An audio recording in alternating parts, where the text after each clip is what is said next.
with your car accident. You know, you had a fractured skull and broken bones, a coma and amnesia, and also you even opened up about your like arrest and time in prison, like in Rhyme and Punishment. Like, what are the lessons that you learned from those most trying times in your life and being able to triumph afterwards? Well, going through those things, I learned that everything happened for a reason. And sometimes if you looking at it through a one-sided perspective, some things might seem bad, but sometimes the bad things that happen in your life could be. Always wanted to be the next podcast star? So what's the holdup? If you're looking for the easiest way to make your podcast, then listen up. Anchor gives you everything you need to make your podcast in one place for free, which you can use right from your phone or computer. Creation tools allow you to record and edit your podcast so it sounds great. And that's not all. They'll distribute your podcast for you so it can be heard everywhere: Spotify, Apple Podcasts, Google Podcasts, and many more. And you can easily make more money from your podcast with no minimum listenership. Ready for your voice to be heard across the globe? So what are you waiting for? Download the Anchor app or go to anchor.fm, ANCHOR.FM to get started today. The best things for you. It's like really a blessing. It looks like it's like a tragedy, but it's really a blessing because you're still alive and you're able to learn from it and move forward. And if you realize why things happen and learn from it, then you'll be in a better place. So even though while I was going through them things, it seemed like a tragedy and it was hard to deal with, after I made it through and learned from it and realized why those things happened, it made me into a better person. So I'm happy that those things did happen. It needed to happen for me to grow into the man that I am now. Right. Definitely takes wisdom to learn that. When you look back, that's when you realize that, right? For sure. So yes. I don't feel like those things that I went through, those was like accidents. It wasn't like I made mistakes and was going down the wrong road and then it just that happened to me. It's like I didn't feel like I was doing a bunch of things wrong. I was actually felt like I was going in the right direction. Those things were just accidents that happened to me. But they happened for a reason. I was able to think, regroup, and put my life in the right place so I could move in the right direction. Most definitely. So what would you say if if you kind of like look back and say,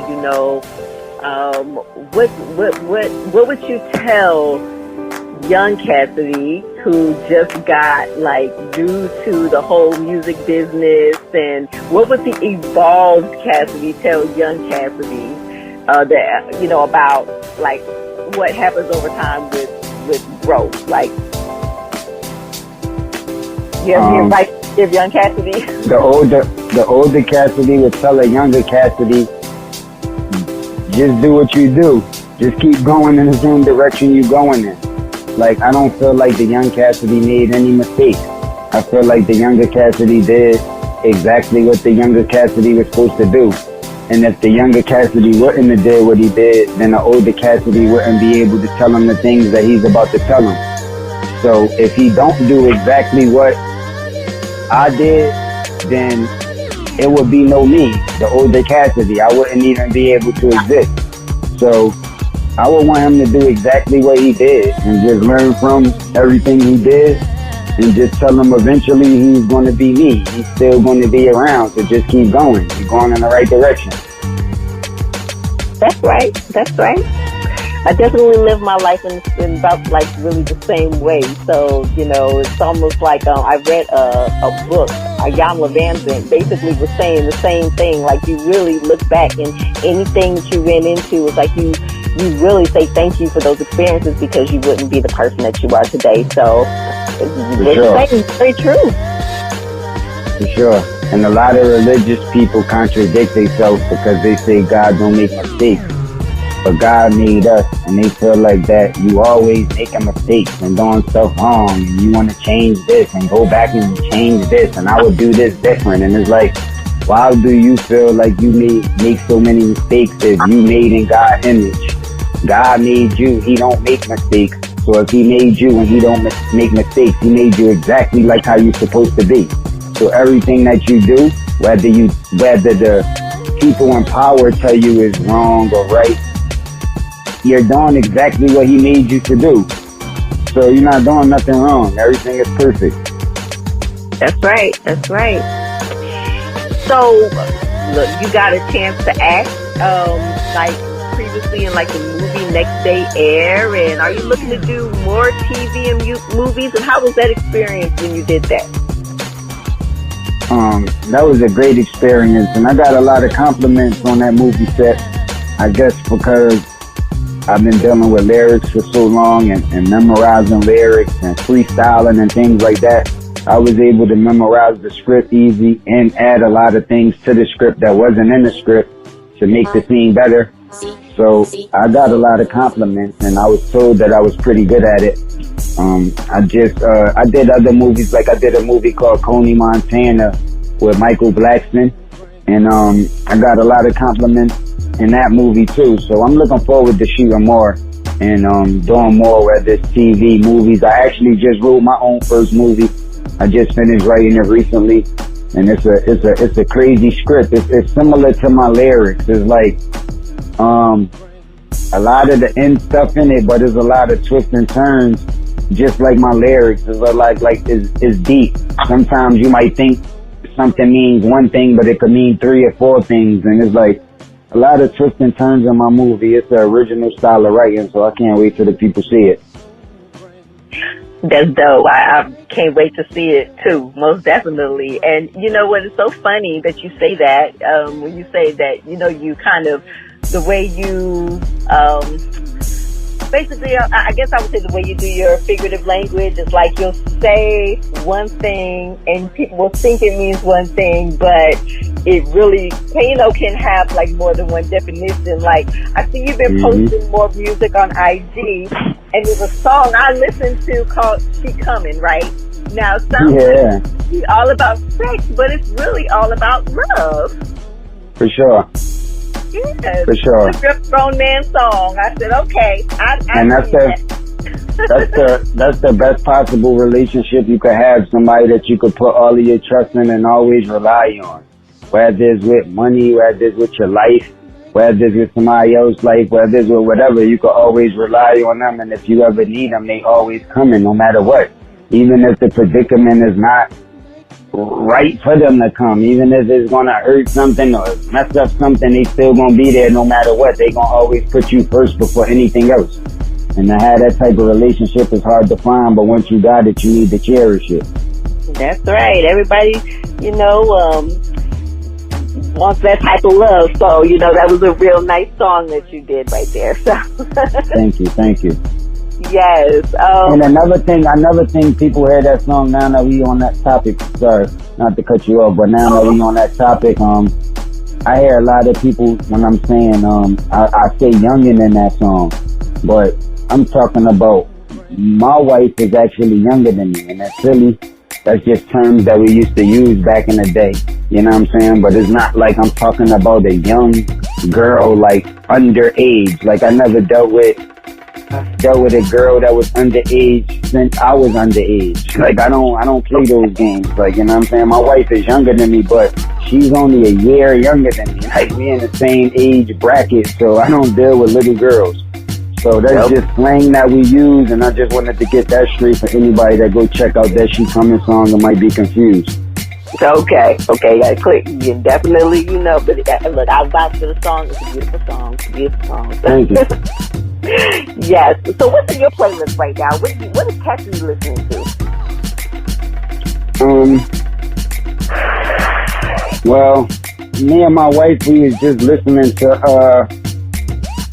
a lot of like old 80s and 90s R&B, and then we just flipped it, and now we on some on the replay Rihanna. She was just in here dancing, showing me some new dance she just made up. We just in here having fun. But my playlist is like crazy. Like depending on the mood I'm in and what's going on, I listen to a lot of different types of music.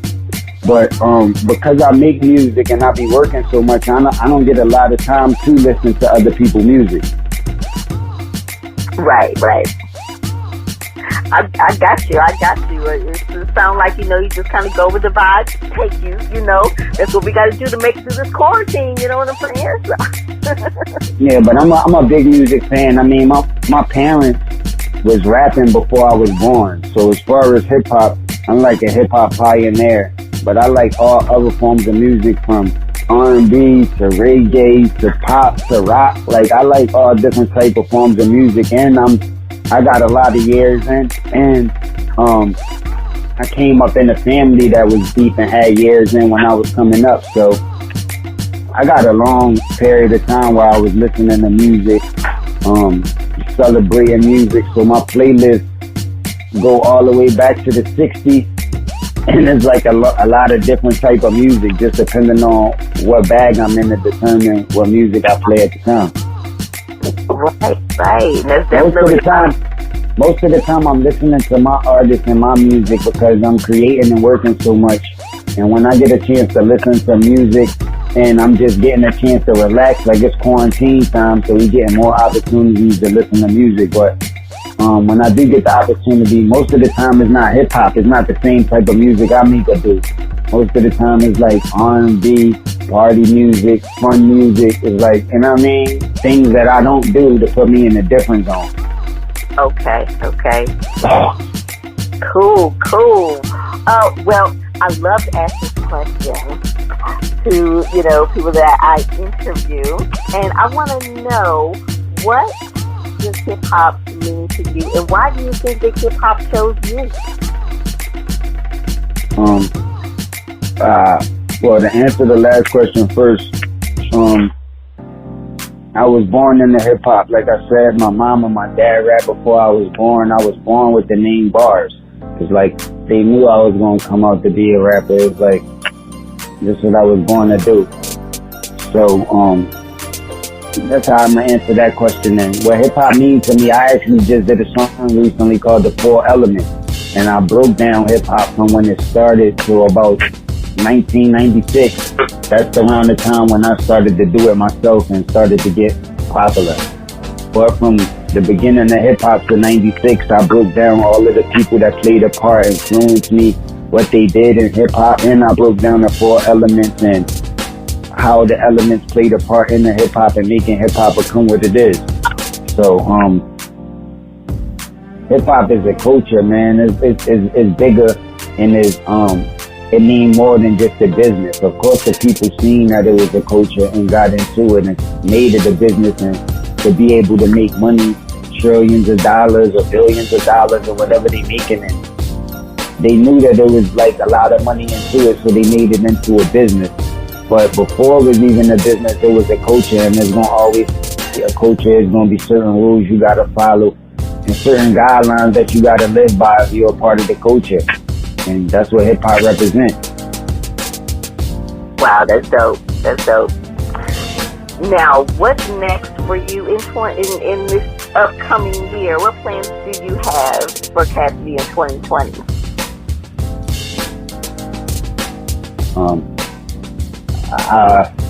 My plans is to continue to work. I got so many things that unfolding and that I'm going to bring to the table in 2020. But because I got so much experience, I don't like to prematurely talk about things. I just like to show up and make things happen. So I got a lot of things I'm cooking up. I'm constantly working. I'm constantly working, man. I never got my feet up, so y'all just expect a lot from me.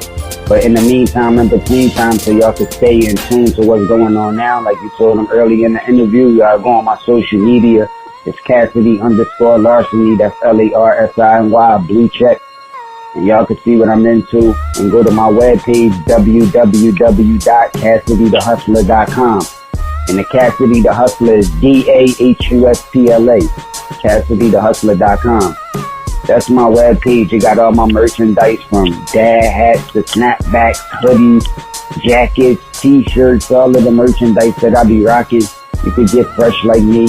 You could support real hip hop, see all my new videos, and stay in tune with everything that I got coming up and that I'm working on. That's where we keep you posted with all of the new stuff that on the webpage. And everybody that's listening, if y'all want to do business, you know I'm always